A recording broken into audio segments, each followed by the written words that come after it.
আমার রাহিম, আপনাকেও ধন্যবাদ। আসলে দৌলতপুর উপজেলা এটা আমার একটা আবেগের জায়গা, ভালোবাসার জায়গা।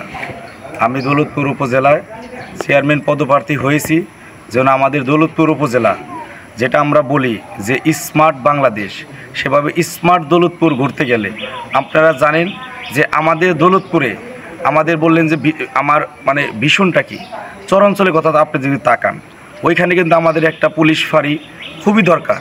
তাহলে আমাদের এখানে সর্বোচ্চ সম্ভাবনাময় একটা পর্যটক কেন্দ্র হতে পারে, কিন্তু আমরা কিন্তু সেটা এখন পর্যন্ত পারিনি।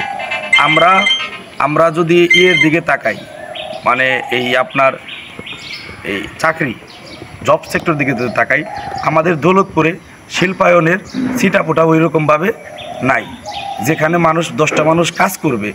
এই দিকে আমাদের নজর দিতে হবে। এবং পিছিয়ে পড়া দৌলতপুরের মধ্যে যে আমাদের এই আসনে 3টা উপজেলার মধ্যে সর্বোচ্চ পিছিয়ে আছে আমি মনে করি যে দৌলতপুর উপজেলা। দৌলতপুর উপজেলা যদি এইটা হয়, আমি মনে করি যে আমাদের অবশ্যই আমাদের এই জায়গায় আমাদের শিল্পায়ন বাড়াতে হবে।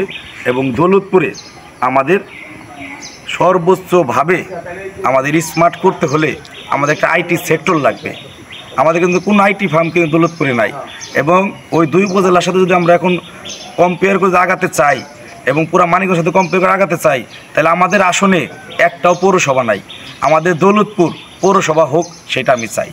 তাহলে আমি মনে করি যে নাগরিক যে সুযোগ সুবিধা, প্রকৃত সুযোগ সুবিধাটা সেটা পাবে। আমি খুবই ভালো সাড়া পাচ্ছি, কারণ আপনি জানেন যে ভোটের মালিক জনগণ, তারাই নির্বাচিত করবে কে তাদের প্রতিনিধি হবে।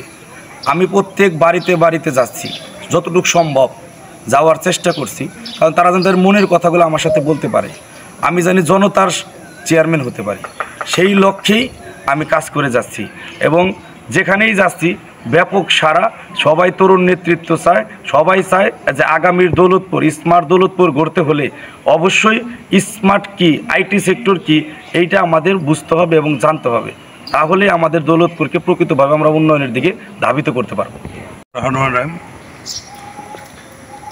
পিছিয়ে পড়া অঞ্চল আমাদের দৌলতপুর উপজেলা, সেইখানে আমাদের জনগণ একজন তরুণ নেতা পাইছে। সেই হিসাবে আমাদের উপজেলায় আমরা আশা করি যে এই তারুণ্যের যে সমারোহ, সেই সমারোহের মধ্যে যদি এই ছেলে যেতে পারি আমরা, তাহলে আমাদের দৌলতপুর সামনের দিনে যে প্রধানমন্ত্রীর ভিশনগুলো আছে, সেই ভিশনগুলো বাস্তবায়ন করতে সহজ হবে। এই কারণে আমরা আঞ্চলিকভাবে হোক, দৌলতপুর থানা পেশা হোক, আমরা জনসাধারণ, আপামর জনসাধারণ, আমরা কাঁধে কাঁধ মিলিয়ে লাগছি যে এই তরুণ ছেলেটাকে যাতে আমাদের উপজেলা চেয়ারম্যান নির্বাচিত করে আমরা নিয়ে আসতে পারি।